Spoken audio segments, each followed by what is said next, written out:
100% Katolik, 100% Indonesia. Apaan sih itu? Maksudnya apa ya? Kalian tahu nggak? Yaudah, lihat tayangan ini yuk.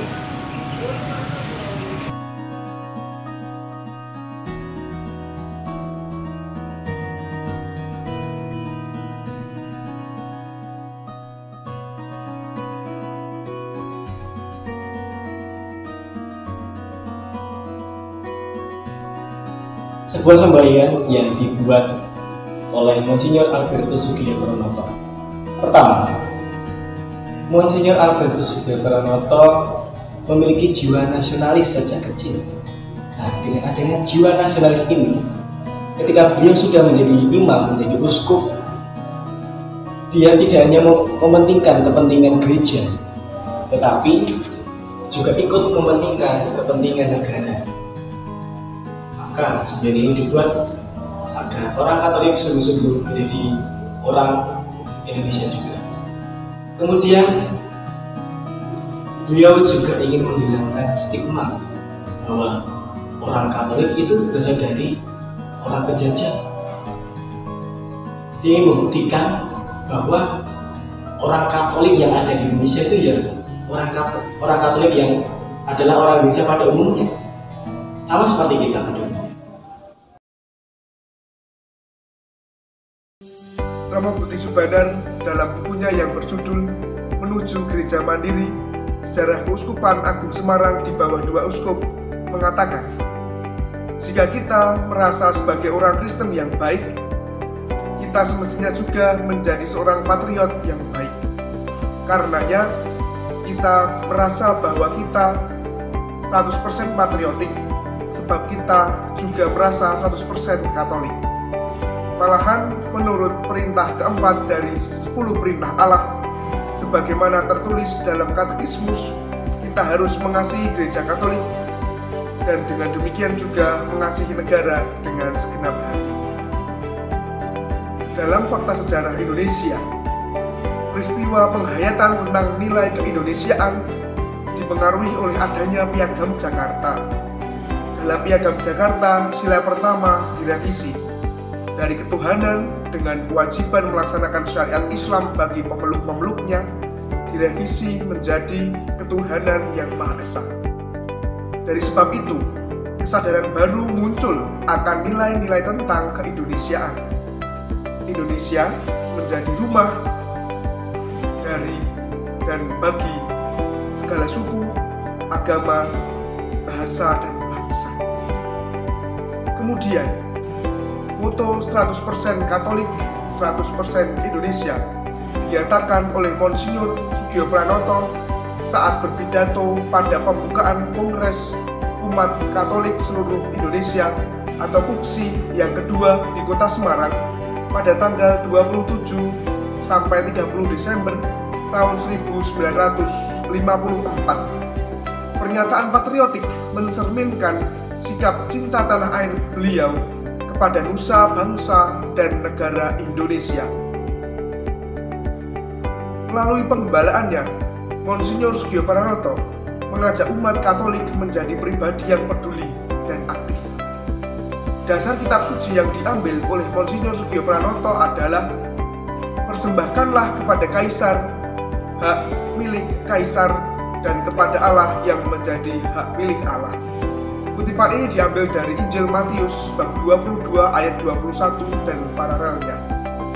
Yesus mengajarkan akan pengakuan terhadap dua entitas, yaitu entitas negara yang dipersonifikasikan dengan kata Kaisar sebagai kepala negara dan entitas kerajaan surga yang dipersonifikasikan dengan kata Allah untuk menunjukkan kekatolikan. Monsinyur Sugiopranoto menyadarkan bahwa keagamaan dan kenegaraan bukanlah dua kutub yang dapat dikotomikan. Maka dari itu, dengan seruan 100% Katolik, 100% Indonesia, sebagai orang yang 100% beriman Katolik, kita kita sungguh diajak untuk memperhatikan kepentingan agama dan gereja. Lalu sebagai orang yang 100% Indonesia, kita diajak untuk peduli dan aktif sebagai warga negara yang baik.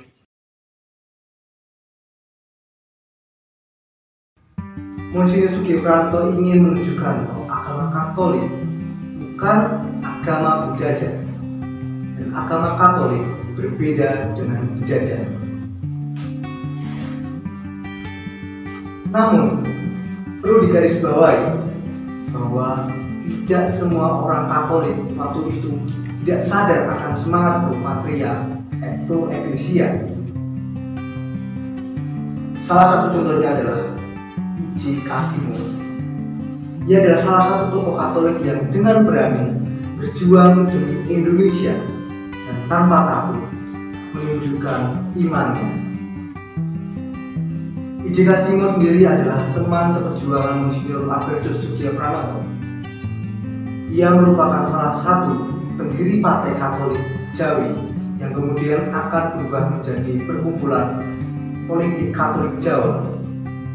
Pada tanggal 22 Februari 1925, ia mendirikan Perkumpulan Politik Katolik Jawi atau PPKJ ini. Organisasi ini juga bergerak pada bidang sosial pendidikan. Tujuannya apa? Tujuannya adalah berjuang sekuat tenaga untuk kemajuan Indonesia. Teman-teman, setelah dari organisasi ini kemudian kelak akan menjadi Partai Katolik Indonesia, yang mana I.J. Kasimo akan menjadi ketuanya. Selain itu, terdapat organisasi lain juga yang berani menampakkan kekatolikan mereka, yaitu organisasi pemuda Katolik dan organisasi wanita Katolik. Selain itu, juga terbentuk organisasi Katolik, yaitu Angkatan Muda Katolik Republik Indonesia atau AMKRI, sebagai organ pendukung Partai Katolik yang untuk mempertahankan kemerdekaan Indonesia. Buah lain dari semangat 100% Katolik dan 100% Indonesia adalah munculnya pahlawan Katolik seperti Agustinus Adi Sucipto, Ignatius Lamtriadi maupun Yosudarso. Pengaruh dari semangat 100% Katolik dan 100% Indonesia ini yang lain adalah pengakuan Vatikan terhadap kemerdekaan Indonesia. Ini adalah contoh di mana Monsinyur Albertus Sugiyopranoto memiliki kecintaan dan semangat untuk memperjuangkan dan untuk menampakkan kekatolikan mereka untuk Indonesia dan untuk gereja. Semangat yang ia cetuskan ini tidak hanya menjadi slogan atau kata-kata belaka yang tidak memiliki makna. Akan tetapi, ia juga mewujud nyatakan slogannya ini dengan tindakan-tindakan konkret. Tindakan tersebut antara lain mengadakan KUKSI atau yang kita kenal sebagai Kongres Umat Katolik Seluruh Indonesia yang dilaksanakan di Yogyakarta. Kongres ini berlangsung dari tanggal 7 hingga 21 Desember. Kongres ini memiliki tujuan untuk menyatukan semua umat Katolik dari berbagai etnis seperti Cina dan Eropa yang sudah menjadi bagian dari warga negara. Tidak hanya itu, Monsinyur Sugiyopranoto juga mengadakan perkumpulan yang berbau nasionalis seperti Buruh Pancasila, CU atau yang sering kita kenal sebagai Kredit Union, dan Tani Pancasila. Nah, jadi seperti itu ya teman-teman isi dari semboyan 100% Katolik, 100% Indonesia. Semoga teman-teman menjadi orang Katolik dan orang Indonesia yang baik. Terima kasih.